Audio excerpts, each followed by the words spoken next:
America is spinning out of control tonight. Chaos in the skies, panic on the ground, and total dysfunction in Washington, D.C. The FAA just dropped a bombshell, a nationwide 10% flight reduction. Thousands of flights grounded right before the holidays, folks, because the system couldn't handle the pressure. This is not an inconvenience, or at least it's not just an inconvenience. This is an economic earthquake, and who's paying the price? You are. I am. We're all paying the price right now, guys. Meanwhile, across the country, a horrifying scene unfolds in Chicago. A woman who entered this country illegally runs into a daycare full of children as ICE agents move in. Parents are screaming, kids are crying, media cameras are rolling, and then what happens next? Well, of course, Democrats turn the fugitive into the victim. And as all of this is unfolding, Congress has officially snapped. Lawmakers are melting down over this filibuster, blaming everyone but themselves for the chaos that their own policies created. Ladies and gentlemen, this is not coincidence. This is the fallout of years of mismanagement, political cowardice, and Biden-era incompetence that President Trump is now forced to clean up. You got one agency, one disaster at a time. So buckle up, guys, because today I'm exposing how the FAA meltdown, the Chicago migrant arrest, and the total breakdown in Congress are proving once and for all that Biden's America is collapsing while Trump fights to rebuild it. Hit the like button and subscribe. Okay, folks, America is officially on edge. Flights are grounded today. Congress is paralyzed, and chaos, both literal and political, is spreading faster than ever before. Look, the FAA is melting down. Chicago's sanctuary system is crumbling, and the last traces of Biden-era incompetence, they're blowing up in real time. This isn't fear-mongering. This is a live snapshot of a country that's trying to recover from years of failed leadership. So while President Trump pushes for stability, Congress is at each other's throats right now, blaming one another for the crises they created. Democrats, they want distractions. The mainstream media wants a new narrative, and the truth is very simple, guys. The meltdown isn't coming. It's already here. It's on the runway. It's in the classroom, and it is crawling straight through the institutions that were supposed to be protecting us. So tonight, we're going to break down how the FAA, Congress, and America's sanctuary cities have collided into this perfect storm of dysfunction. So this morning, the FAA officially confirmed it's slashing 10% of all national air traffic effective immediately. Listen to how big this is. This is massive, okay? And many of you who are watching this, you're either going to be directly affected or your families will. Okay, I'm just telling you right now. So make sure you share this information so that your family can make alternate plans. 40 major airports from New York to Dallas, Los Angeles to Miami are already feeling the strain. The agency calls it a proactive safety measure, but let's be honest, guys, that's bureaucratic spin for you. The real story is that America's aviation system is running on fumes after years of political neglect. Biden's hiring freezes, budget gimmicks, and diversity over merit staffing mandates gutted the ranks of experienced air traffic controllers. And so now, when things get tough, the FAA's only solution is to just ground all the planes. Business travelers are stranded, families are missing connections, packages aren't arriving. The ripple effect is massive. Billions in delays, chaos for consumers, and zero accountability. And yet, Transportation Secretary Sean Duffy says it's about safety. No, it's about survival, guys. Trump warned years ago that bureaucratic complacency would lead to disaster. Now, unfortunately, Trump's prophecy is coming true, one canceled flight at a time. Now, picture this, right? So you go to refill a prescription,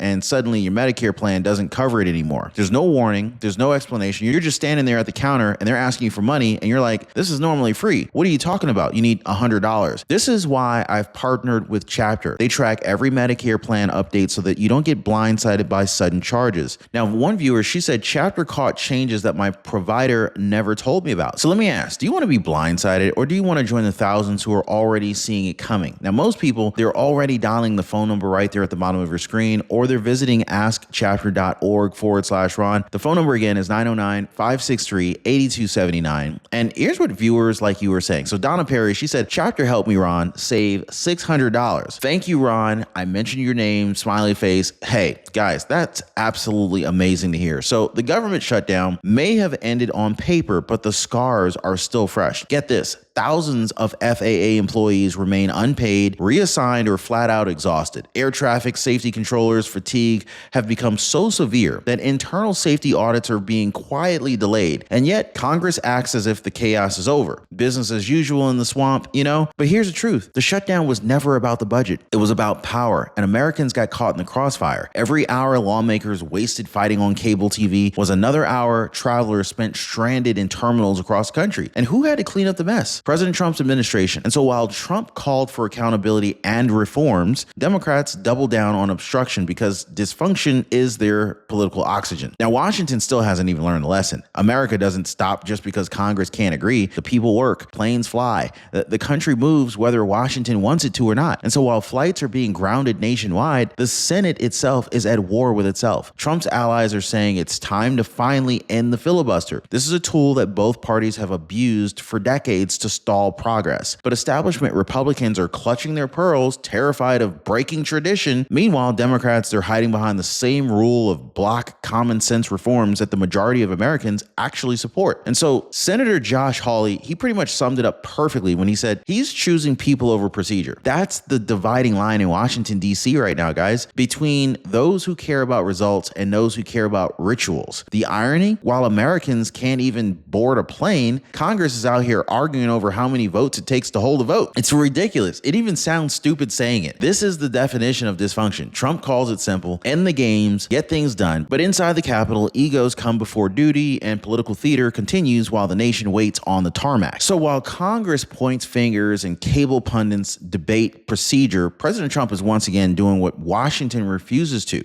He's leading. So his message this week was very blunt. Shocker, right? Trump's always blunt. He said, end the games, end the excuses. America deserves results. This is pretty much the tone of a commander-in-chief who understands momentum and accountability. Trump has already ordered a full FAA operations audit and reinstated his 2019 America First Air Safety Plan, prioritizing qualified veterans, technical specialists, and merit-based hires over bureaucratic quotas. So he's cutting through all the red tape faster than any modern president. But make no mistake, the rot that he's cleaning up didn't start this year. It was inherited from years of Biden-era bloat, waste, and misplaced priorities. Trump is the adult in the room, calm under pressure while Democrats perform on cameras. Every canceled flight, every grounded passenger, every headline of chaos traces all the way back to policies that were designed for optics, not for outcomes. And so Trump's message to Washington: stop talking and start fixing. And so while Congress was melting down, chaos was erupting on the streets of Chicago. Check this out. So a Colombian national who entered this country illegally fled from ICE agents, running straight into a daycare that was filled with children. Parents screamed, kids cried, the media swarmed, the suspect barricaded herself inside, and suddenly the entire situation spun into hysteria. Local politicians rushed to the microphones accusing ICE of terrorizing families and traumatizing children, while conveniently leaving out the fact that the suspect broke the law twice, entering illegally and then resisting arrest.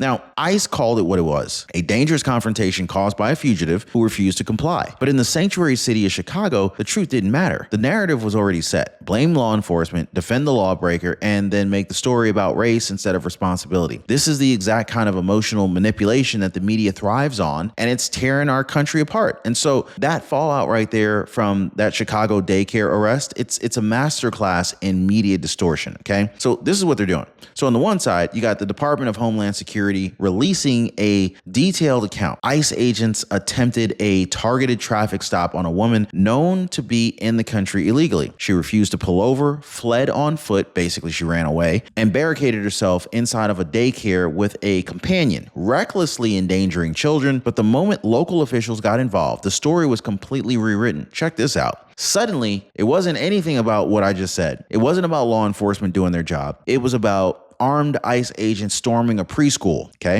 You see how they did that, right? Outlets like CNN and MSNBC, they ran these sympathetic headlines calling the suspect a teacher, even though DHS confirmed she wasn't even employed there. This is how propaganda works. Emotional imagery replaces factual reporting. It's parents crying and children terrified, but never illegal alien resists arrest. The media doesn't need facts when fear sells better, right? And once again, Americans, they're left confused, divided, and furious by all by design. So this isn't just a Chicago story. This is a national crisis. Sanctuary city policies have created havens for illegal migrants, allowing them to believe that they're untouchable. But what happens when that illusion collides with federal law? Chaos, confrontation, and public outrage. Chicago, New York, Los Angeles, Denver, they're all drowning in the same nightmare of their own making. These cities refuse to cooperate with ICE. They block the federal agents from doing their jobs, and then they act shocked when enforcement actually turns dramatic. President Trump, he warned years ago that these sanctuary cities would become magnets for mayhem. And he was right. Local leaders virtue signaled compassion while ignoring the strain on schools, hospitals, and safety. So now the system is cracking. Millions of dollars spent on sheltering instead of securing. Hundreds of communities overwhelmed by policy made for headlines, not humanity. The Biden-era open-door policies lit the fuse. Trump is just trying to contain the explosion before it burns the whole country down. Now, security is not about luck. It's about preparation. But here's a real question. If your bank froze your account tomorrow, would you still have access to your money? That uncomfortable thought is why I partnered with Noble Gold Investments. Because when systems fail, and history says that they always do, real assets like gold and silver are what hold value. Noble Gold helps you protect your savings and your retirement with physical metals stored in your name. No gimmicks, no pressure, just education and empowerment. And it's a totally free call. And so this is why thousands of Americans are already calling Noble Gold at 877-646-5347. You can see the phone number down below, or they're visiting RonYatesGold.com to download their free wealth protection kit, because in times like these, control isn't a luxury, it is a necessity. And once you realize that, you're going to understand why most people say that makes sense. So even with President Trump back in office, the fingerprints of Biden's bureaucracy, they're still all over Washington. From FAA staffing shortages to immigration backlogs, the damage runs deep, very deep. Entire departments are still operating under old Biden-era contracts, diversity mandates, budget constraints. In fact, these budget constraints that prioritize equity goals over basic competence. This is why the FAA still can't fill critical safety roles, and ICE can't coordinate effectively with local authorities because the paperwork maze that Biden left behind is choking the system. Now, these aren't isolated mistakes. These are intentional legacies of a government obsessed with optics. It's what President Trump's team is now calling Biden's bureaucratic time bombs. They explode slowly, one agency at a time, right up until the American people feel the blast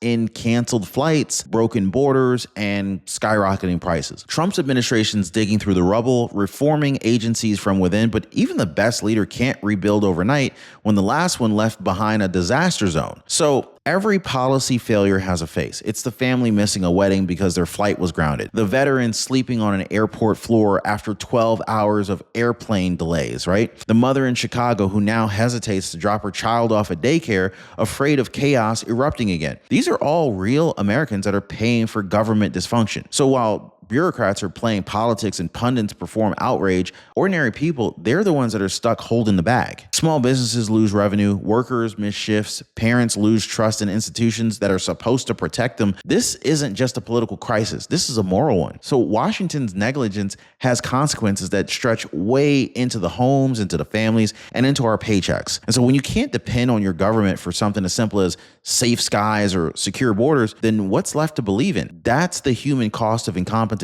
And it's exactly what President Trump has vowed to end once and for all. So while chaos reigns across the headlines, President Trump is moving with precision. He's already launched a full review of FAA operations, prioritizing safety over politics, and restoring accountability to the agencies that lost it under Biden. His new directive, Operation Clear Skies, this will rebuild staffing pipelines, bring in skilled veterans, and modernize outdated systems that the bureaucrats ignored for decades. Now, on immigration, he's reinstating these merit-based enforcement systems, cutting off funding to sanctuary cities, and restoring the cooperation clause that forces local jurisdictions to work with ICE or lose the federal money. It's common sense, not politics. This is why confidence in Trump's leadership just keeps on climbing. We've seen the polls, right? Lawmakers loyal to America First are backing him to end the filibuster once and for all, finally allowing Congress to move faster than the swamp can stall. Trump isn't just cleaning up a mess. He's setting the foundation for an America that functions again. Efficiency, security, order, that's the new direction. And so what we're witnessing right now is the tipping point between chaos and restoration. The FAA meltdown, the Chicago migrant scandal, the endless gridlock in Congress, none of it's random. In fact, it is the delayed consequence of a government that spent years putting politics before people. Biden's America collapsed under its own weight, and Trump's America is now forced to rebuild the ruins. But make no mistake, this chaos is not permanent. It is a cleansing fire exposing the rot, and it's reminding the nation who actually gets things done. The mainstream media won't admit it, but ordinary Americans already see the truth. Order is returning. The question is, though, will Washington step aside or be swept aside? Because one thing is very clear. President Trump isn't slowing down, and neither are we. They said that chaos is normal. It's not. Order is coming back, but only if we fight for it. Like, subscribe. We'll see you guys next time. Hey, by the way, guys, if you're one of the real ones who really enjoy what we do here on the channel, you've got to check out the Inner Circle. This is where our true supporters get exclusive access to content that I just can't share here, completely commercial free. It's also the best way to keep this channel going strong. So if you want to be a part of something special, join us over there. Links in the description or in the pinned comment down below.